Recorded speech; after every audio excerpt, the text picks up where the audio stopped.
want to welcome you to Cosmic Summer Camp. And Cosmic Summer Camp is a place where time and space are suspended and anything can happen. So that's a little rainbow person and Gaia. Oh, and that's a stylized version of me.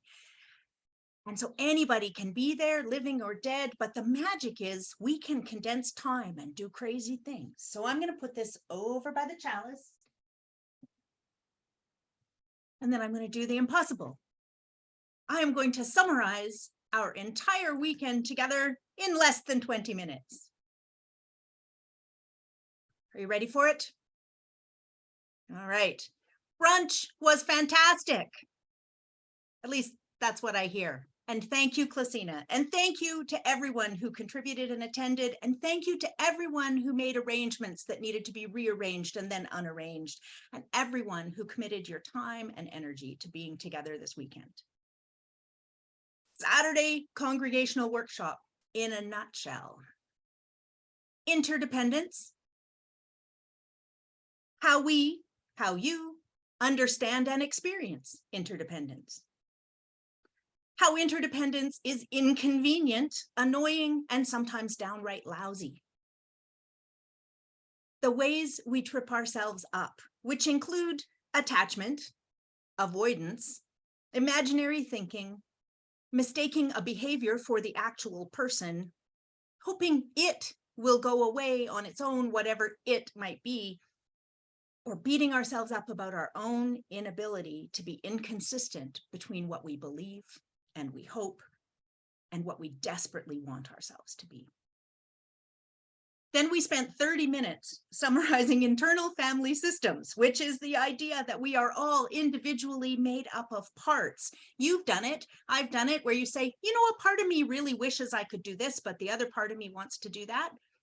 We are all actually made up of parts. And our work is to get them working together, not to wage war against the ones that we don't like. This works out in the world too. Ultimate summary, no bad people, no bad parts. Then there were strategies for shifting our limiting beliefs around interdependence. Spectacular finish, where we all have learned meaningful things from all the other people present. I gather up your rainbow note cards that have content on them that will be woven into this magical Sunday sermon on radical love. And we head off to various personal and social engagements in the glow of connection and realistic optimism. Phew. Side note, our well-being for challenging times for the coming week is now disappointment. And I'm not kidding. Instead, I rewrote the sermon because your parts were now missing, because no little note cards, and instead we're doing a reflection where you call out the answers and we flesh out the topic in person. Oh wait, thunderstorm and lightning. Very, very frightening. Flight is canceled. That sermon isn't going to work either. So let's just jump right over the Sunday service to the leadership workshop this afternoon. Here's the highlights. Interdependence, systems theory, especially this book. That's Healthy Congregations by Peter Steinke, if you're not familiar with it. And the highlights are, it's all connected, externally and internally. All communities have patterns and systems. Patterns repeat themselves. It is almost never about the person, although people can be a handful. I know I can be a handful. Our job is to look past the person to the pattern. Nature abhors a vacuum. Also, me too. I do not like to vacuum either.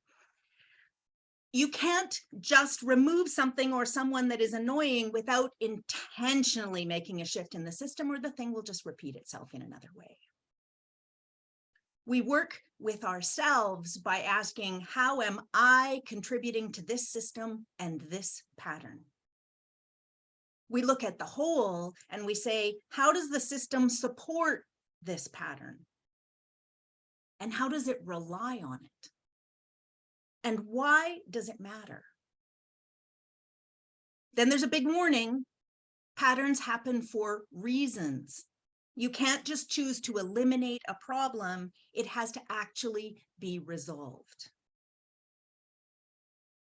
What are the patterns in your life, in Capital's life, in the world? At this point, we joke about solving all the problems of the universe with our fresh insights. And then there's a big final warning. Don't leap into diagnosing all the issues and blaming anyone. No bad people, no bad parts. This is slow, deliberate, careful work. And it's especially caring work.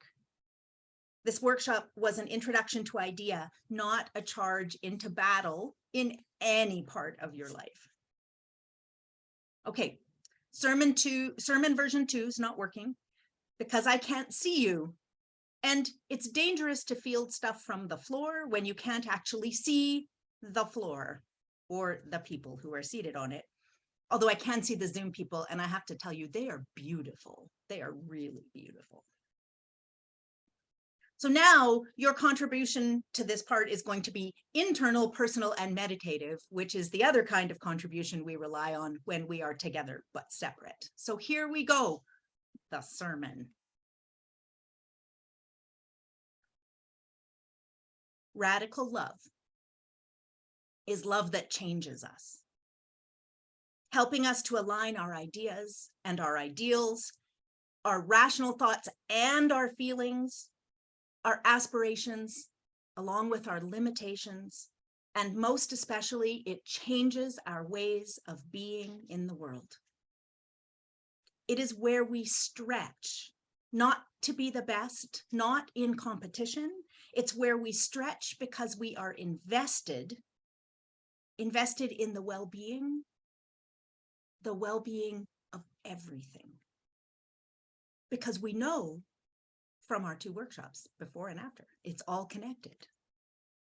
We can't just toss away the bits that we don't like, because there is actually no place that is truly away. Radical love is where intention and integrity and ability and interdependence meet and work together for the greater good. The common good, not the fancy good, but rather the inherent worth and dignity of every person good. It is the love that helps us to identify and to live into, and most especially to return to, our integrity whenever we slip or leap away from it. And it is love that helps us define and redefine integrity, because sometimes what we think is important isn't actually that important. Or it might have been important at one time, but now that's changed. We are always a work in progress. Never, ever does any great epiphany or slow, hard-won realization benefit from then being carved into stone. Radical love doesn't get stuck. People can get stuck. Organizations can get stuck. Cultures can get stuck. Patterns can get stuck. Radical love insists that there is a way to shift the stuckness. That love is a lever, not a level. Let me say that again. Love is a lever, not a level. That it isn't yet over. Whatever it you might be wrestling with personally or collectively, love reminds us that there is still possibility. Radical love insists that there are no bad people and no bad hearts.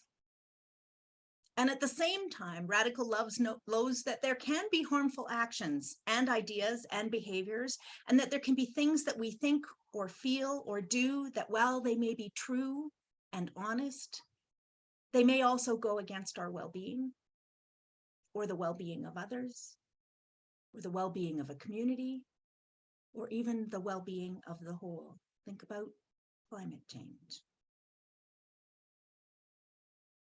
Radical love insists that all the people and all the parts matter, and that there are limits, necessary limits, to how we interact and to how we behave, even to what we think and feel and believe sometimes. Radical love says you matter and are a part of the whole, and those two things are inseparable, you and the whole, much as we do not always want that to be true.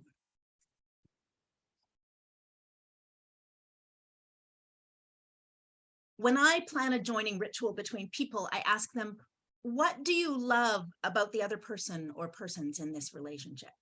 What is important to you collectively and individually, and how will you balance these things? Love with my wife feels like confidence in our commitment to one another, that we share everything, stuff and responsibility, everything, and that we are invested in being together well for the rest of our lives. And anytime that it doesn't feel well, we promise to interrupt those patterns and work through what needs to change. Now, it's not always quick. Letting ourselves in on stuff and handling stuff, it's not a stellar human trait. But still, it's our commitment. So we look for it and we handle it when we notice it. That's our story, our practice. It's not the global standard. It's what we use to align with our integrity. And over the years, we've learned that what matters most can change. And it changes based on our health or our finances or our ability or even just our interests. And we adapt. Because if my integrity is going to ask her to go against her integrity or vice versa, it doesn't pass the test of interdependence and it needs to shift. That doesn't mean that there isn't sometimes disappointment. The years when my mobility was severely limited, we couldn't easily travel or go to music or drama festivals, and I couldn't help much with the house or the yard. And so Lori took on the tasks that she could manage. And we had to let some things go. And we needed to ask for help. And that wasn't always what we wanted or what we would have chosen. But it was what we needed so that we could be well, to be as well as possible. So now I'm going to invite you into just a personal reflection. I want you to think about a primary love relationship in your life. It could be a spouse or a companion. It could be your dear friend. It could be your animal that you love. It could be a family member. Just pick anyone, an important love relationship in your life. What does love mean to you in the context of that relationship? I told you about what Lori and I do, right? We share everything, and we work to sustain our collective well-being. But how does that play out in your relationship with this person or being or kitty?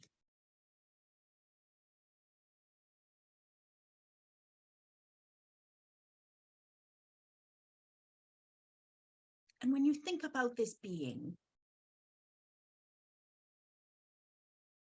just think about a recent interaction that demonstrated that love in some way.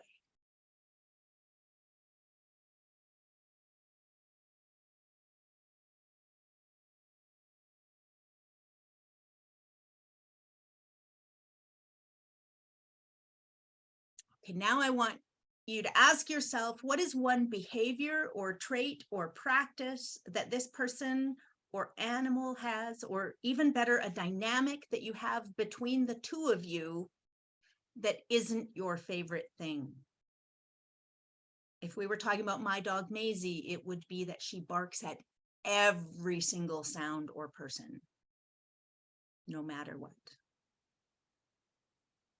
So what's one behavior, trait, practice, or dynamic you have with this person that you love that isn't your favorite?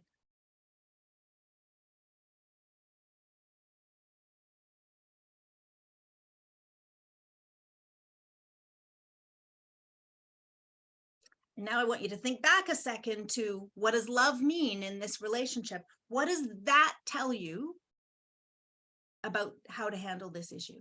What does it bring to this thing that is not your favorite? What insight or wisdom does this practice you believe in bring to the thing you're not a fan of?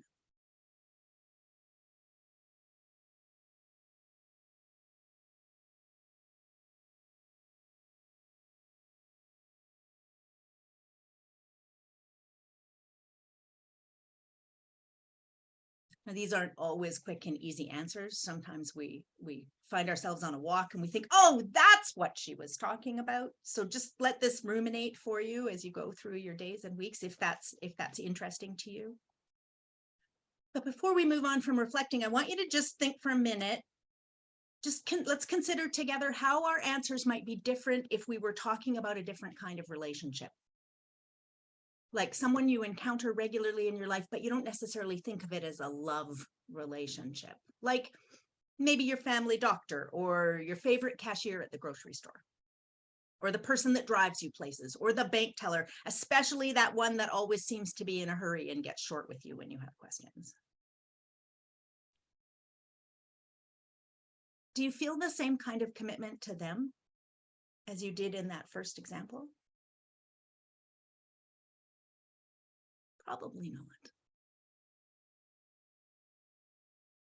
Does your understanding of love from that first example help you when you think about this person and maybe the irritating behaviors they have or the ways that you struggle? Like, does it have anything to inform you, or is it too different in the kind of relationship?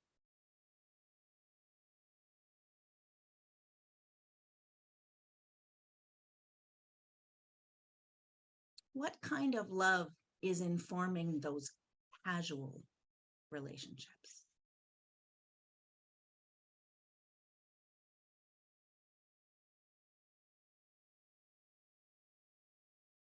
It's tricky, right? There's no one good answer that solves all the things and is easy to do.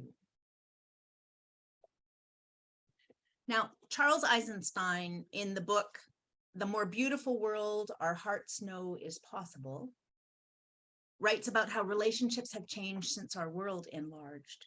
So things we love about globalization are we've opened up the world and we get to experience new things, and we can have mandarin oranges all year round, and there are all kinds of possibilities and opportunities. And there are lots of things we don't love, which we'll save for another service. But one in this case is about how our relationships with people have changed. The bigger our world gets, the thinner our relationships get on a grander scale. So let me give you an example. If your world was smaller, like say you grew up in a small town, or you lived in a tight-knit community, or you were people who lived in a neighborhood and never really traveled about the city, you knew everyone. You knew the butcher and the baker and the cashier at the grocery store and the bank teller who wrote probably with a pen in your book, not a machine that you clicked on in the middle of the night or on your computer. And all of those relationships, because you were going to see those same people and you depended on them and they depended on you, and you were going to see them over and over and over again, were relational. And you knew that if you decided you didn't like them and you started being snarky with them, it would have repercussions. You know, like how the pebbles make ripples in the water. You're still going to have to go back to the bank next week. You're still going to have to deal with them. So we were a part of one another's lives. We were going to see each other probably in all the parts of our lives, at church, at the bank, in the grocery store, at the restaurant. They might be the person coming to help you with your healthcare needs in your home. They're taking care of you when you go to the hospital.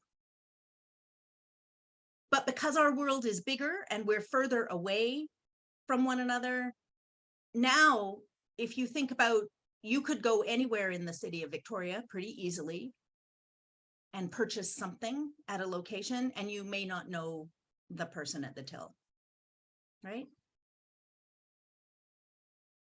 And even if they're vaguely familiar to you, like maybe you shop at your neighborhood grocery store all the time, but the staff keeps changing, you don't actually have to invest in their well-being and remember their grandchild's name or all of those kinds of things. And it becomes a transactional relationship. You paid money, they're getting paid a wage. You don't owe them anything else except maybe basic decency, right? I mean, that's the sharpest version of transactional. There's a mean version too, but we don't need to go there because I don't think any of you are mean. But our relationships have shifted, and that's what Eisenstein is talking about, is that the bigger our world gets, the less we know the people, the less responsible we feel to them, the less relational we become. And it's a vicious cycle that takes you further and further and further out of relationship. And those ideas are the ideas that radical love is challenging. Radical love asks us, are we in relationship or not? Interdependence says we're in relationship.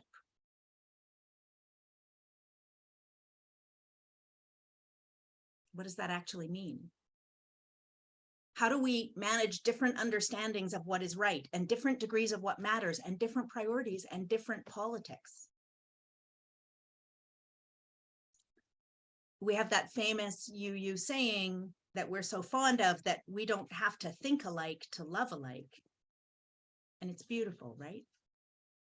Except when we don't think alike or love alike or feel or believe alike. Because we have a tendency as humans to label other beings by the parts of them that we find objectionable. Radical love tells us that the biggest danger is when we start to label people and ideas and feelings or any part of us or part of our community as bad. We conflate behaviors and truths with the whole of a person. We're made up of many parts, each with their own expression, and our self is never just one thing. Listen to these examples of things, I don't know, could have come out of my mouth one day. Henrietta is sneaky. Frank is a pushover. Oh, wait, there's a Frank in the room. Sorry about that, Frank. I didn't know you would be in the room. I was trying to come up with names I didn't think would be here. I'm not good at this. Kelly is a bully. Willow is a hoarder. Muhammad is a victim. Lyndon is the jock and Julie is the academic. Ben is the spiritual one. It's easy to see how we can limit a person's potential and possibility in the world, in school, in the workforce, in any group or community, if we label them by just one part. We do this all the time. Ask me about my kids, and I will name some standout characteristics about them that they carry. It's a shallow introduction, but you probably weren't wondering about the whole 30 years of their existence. You were just trying to get a sense of who they are. Radical love says there are no bad kids, no bad people. And there are sometimes behaviors that pose concerns, and these things exist at the same time. We're not proud of those behaviors when they're in ourselves or they're in others. We tend to hide them, minimize them, bury them. And if that doesn't work, and if they don't go away on their own, we urgently start trying stuff. We start making rules, bargaining, threatening, even attacking. Things that we think we love, that we believe we love, that we feel we love, they feel aligned and reassuring and are all the good things. Things or behaviors that we think or believe or feel like we don't love can feel like bad things. Radical love says there are no bad things, no bad parts, no bad people. And the biggest mistake we ever make, 3 evers is my top level endorsement, by the way. The biggest mistake we ever, ever make is when we conflate the parts with the whole. Our work is to differentiate ourselves enough from our issues and from other people to get a clearer picture of reality. And the picture we're looking for is one that aligns our shared goals, our shared integrity, and our shared existence. Ultimately, radical love is challenging. It requires elements of courage and investment.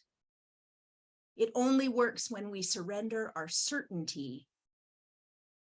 And it can be really hard to surrender when love doesn't feel like it's working.